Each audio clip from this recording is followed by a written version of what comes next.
Hello, CalU student meteorologist here, Steve Shrenkel, with my brand new show, NWS History with Steve.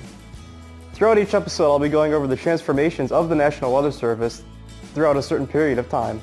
We'll start at the very beginning of the National Weather Service's history, so sit back and enjoy. Weather observations were extremely crucial to the early settlers of North America. Samuel A. Champlain, French explorer, was even quoted on saying about Northeast America, "It was to know this country without having wintered there, for on arriving in summer everything is very pleasant on account of the woods, the beautiful landscapes, and the fishing for many kinds of fish found there. There are 6 months of winter in that country. The cold was severe and more extreme than in France, and lasted much longer." With these sentiments being echoed by many others throughout that time, the first systematic weather observations were taken in 1644, observed in Wilmington, Delaware, by John Campion Holmes.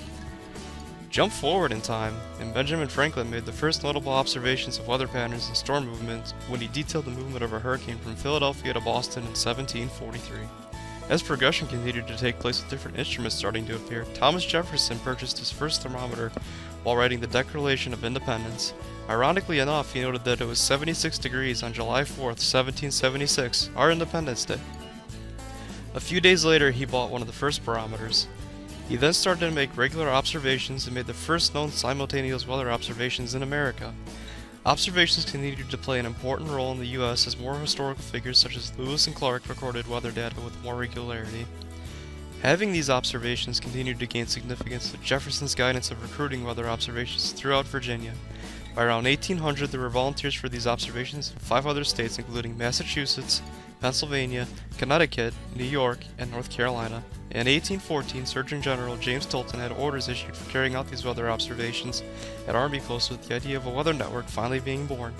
This newly formed observing network took a giant step forward in 1848 when Joseph Henry, Secretary of the new Smithsonian, initiated a telegraphic network of weather observers in order to solve the problems of American storms, as quoted by him. Under him, 150 volunteers were reporting weather observations using the operational telegraph to start the forecast storms. This volunteer network was the start of something big. By 1860, 500 stations were making regular observations. As the network grew, other existing weather systems were absorbed, including several other state weather services.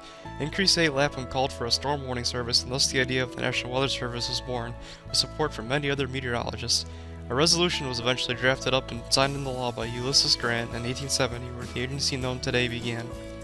While the National Weather Service was finally recognized as an agency, it was originally placed under the direction of Secretary of War under a different name, the Divisions of Telegrams and Reports for the Benefits of Commerce.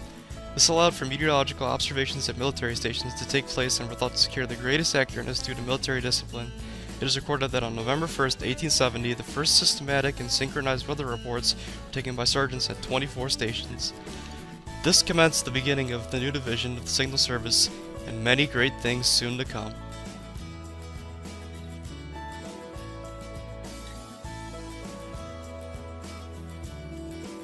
Thank you for watching NWS History with Steve, and I hope you enjoyed this episode. If you want to check out some more awesome content, be sure to follow our official Twitter page at CalUWX, our Facebook page, California University of Pennsylvania Meteorology, our Instagram page, CalUWX, and our YouTube channel.